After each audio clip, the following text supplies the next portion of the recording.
మనకి స్వాతంత్ర్యం వచ్చాకైనా మన గురుకుల విద్యా విధానము, మన సంస్కృత భాష సంపూర్ణంగా పాటించబడుతూ ఉంటే కూడా ఇప్పటికి మన దేశం ఎంతో ప్రగతి సాధించి మన పూర్వ వైభవాన్ని పొంది ఉండేది.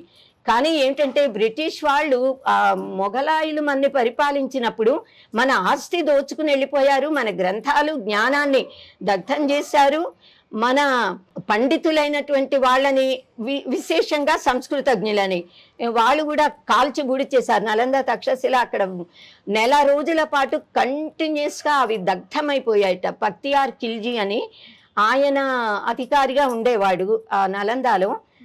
ఆయనకి ఒకసారి ఒక జబ్బు చేస్తుంది.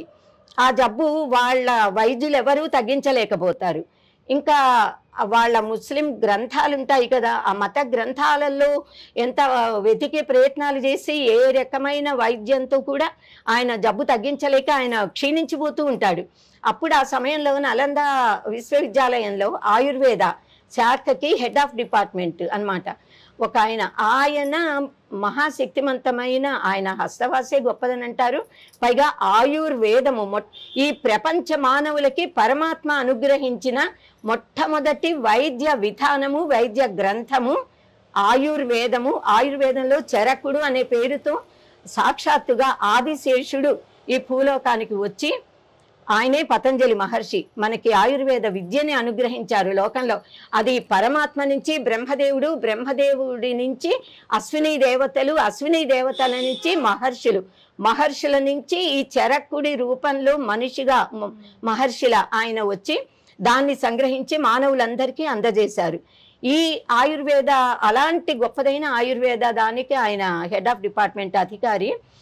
ఆయనని వీళ్ళకి చెప్పారనమాట పక్తియార్ ఖిల్జీకి, ఆయన చాలా రకాల జబ్బుల్ని తగ్గించారండి, ఆయన మీ జబ్బుని నయం చేస్తారేమో అంటే, ఒక హిందువు దగ్గర నేను వైద్యం స్వీకరించడమా తీసుకోనంటారు.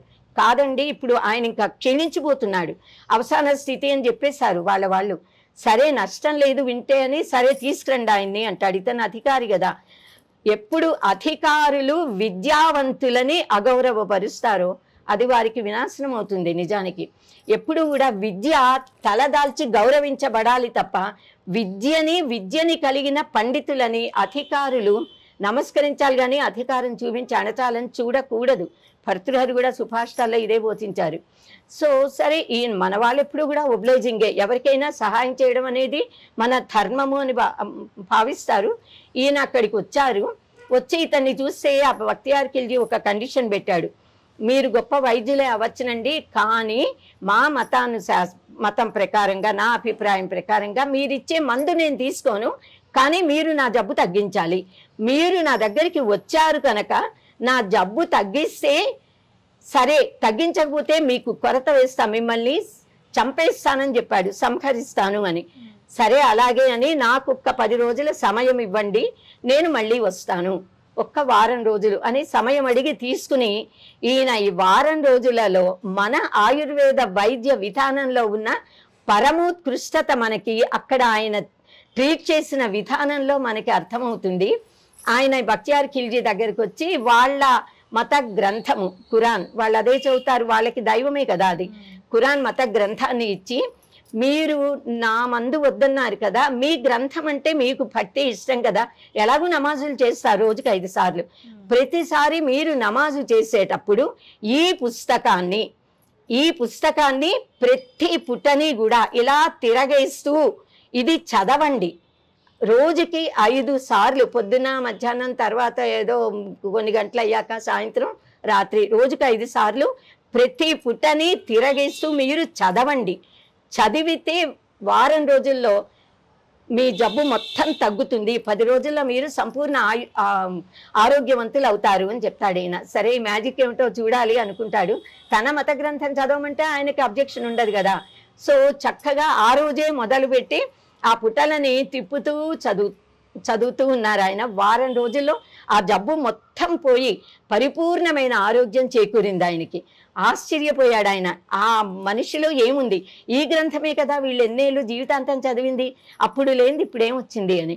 అయితే ఏంటంటే మన వాళ్ళకి చాలా అలవాటు, ఏదైనా చదువుతుంటే ఇలా అంటూ ఉంటారు కదా, నేలికతో ఇలా పెట్టి పేజీలు తిప్పుతారు. ఆ మహానుభావుడు చేసినది ఏమిటంటే ఈయన జబ్బు ఏదో ఆయనకు చూడగానే తెలిసింది. ఆ జబ్బు తగ్గించడానికి అవసరమైన ఆ మూలికలు, ఓషధులు అవన్నీ సేకరించి దానితో మందు తయారు చేసి కంటికి కనిపించనట్టుగా దాంతో పూర్తిగా ప్రతి పుటని పై పేజీ నుంచి చివరి దాకా అన్ని పేజీలకి ఆయన ఆ మందు ద్రవం రాసి దాన్ని ఆరబెట్టారు. సో అది పూర్తి ఆరిపోయాక పుస్తకంలానే ఉంది తప్ప కొద్ది మాత్రం తేడా కూడా దానిలో రాలేదు. దాంతో ఆయనకేం అనుమానం రాలా. అది స్పర్శ మాత్రంతో తగ్గిస్తుంది. మన దేహం మొత్తంలో చక్రాలు ఉన్నాయి. షట్చక్రాలు ముఖ్యమైనవైతే చేతిలో, అరచేతుల్లో చక్రాలు, ప్రతి వేళ్లలో కూడా చక్రాలు ఉంటాయి మనకి, కాళ్ళల్లో, చేతుల్లో, దేహం అంతటా కూడా. సో ఎప్పుడైతే ఆ పుస్తకాన్ని ఇలా ముట్టుకున్నారో, ఇలా అంటూ ఉంటే పేజీలు, ఈ స్పర్శ, ఈ చక్రాల వల్ల ఆ మందు శక్తి, ఔషధ శక్తి శరీరంలోంచి లోపలికి వెళ్ళి ఆయన ఆరోగ్యం బాగైంది.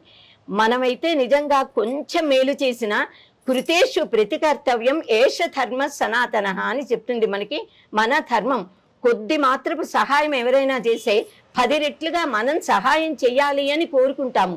కానీ ఈయన ఆ బక్తియార్ ఖిల్జీ ఇంత వైద్య విజ్ఞానం కలిగిన ఇలాంటి వాళ్ళు బ్రతికుండకూడదు, మనను మించిపోతారు, వీళ్ళకింత జ్ఞానం ఉండకూడదు, ఆ గ్రంథాలన్నీ దగ్ధమవ్వాలని మరుక్షణాన ఆయన్ని కళ్ళ ముందే కత్తితో పొడిచి ఆ మహానుభావుణ్ణి సంహరించి ఇంకా అప్పుడు ఆర్డర్ ఇచ్చి నలందాలో ఉన్న విశ్వవిద్యాలయంలోని గ్రంథాలయంలో కొన్ని లక్షల తాళపత్ర గ్రంథాలు ఉన్నాయి, మాన్యుస్క్రిప్ట్స్ ఉన్నాయి. ఇంకా పక్కన బౌద్ధ ఆరామాలు, బౌద్ధ విజ్ఞానము, ఆ ఎన్నో గ్రంథాలు, బుద్ధిజంకి సంబంధించినవి అనేకమైన గ్రంథాలు, అన్నిటినీ మొత్తం మన సనాతన ధర్మానికి సంబంధించిన గ్రంథాలు, వైదిక వాంగ్మయం మొత్తం, మన వేదాలు, వేద శాఖల విజ్ఞానము తాళపత్రాల్లో లిఖించినవన్నీ కాలిస్తే అవి నెల రోజుల పాటు కంటిన్యూస్గా కాలాయిటమ్మా. అంటే ఎన్ని వేలు, మనం ఏదైనా ఒక 10 నిమిషాలు కాలితే ఎన్ని పుస్తకాలు కాలిపోతాయి?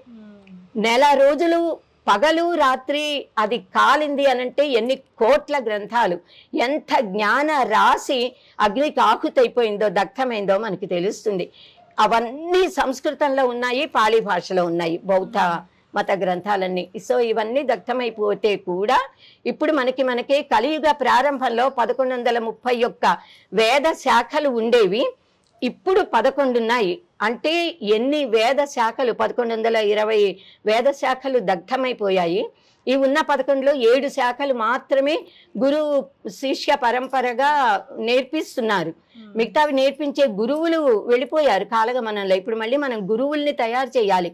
వేదాలని చదివి అర్థం చేసుకోగలిగిన, స్వరబద్ధమైన వేద మంత్రాలని చదవగలిగిన, వాటి అర్థం తెలుసుకోగలిగిన, బోధించగలిగిన, అంతరార్థాలని గ్రహించి సాధన చేసి ఇప్పుడు ఆధునిక యుగంలో ఏమేమి విజ్ఞాన విభాగాలు ఉన్నాయో వీటన్నిటి మూలాలు అందులో ఉన్నాయి అన్నది నిరూపించగలిగిన ప్రజ్ఞ కలిగిన మేధావులని తయారు చేయవలసిన బాధ్యత మనలాంటి విద్యావేత్తలందరి మీద ఉంది.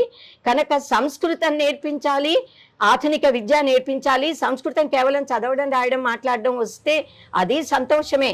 కానీ వేద మంత్రాలు చదివి అర్థం చేసుకుని సైన్స్తో సమన్వయపరిచి చెప్పగలిగినంత ప్రజ్ఞా ధురిణులు వచ్చేలా చేయవలసిన బాధ్యత మన వారందరి మీద ఉంది.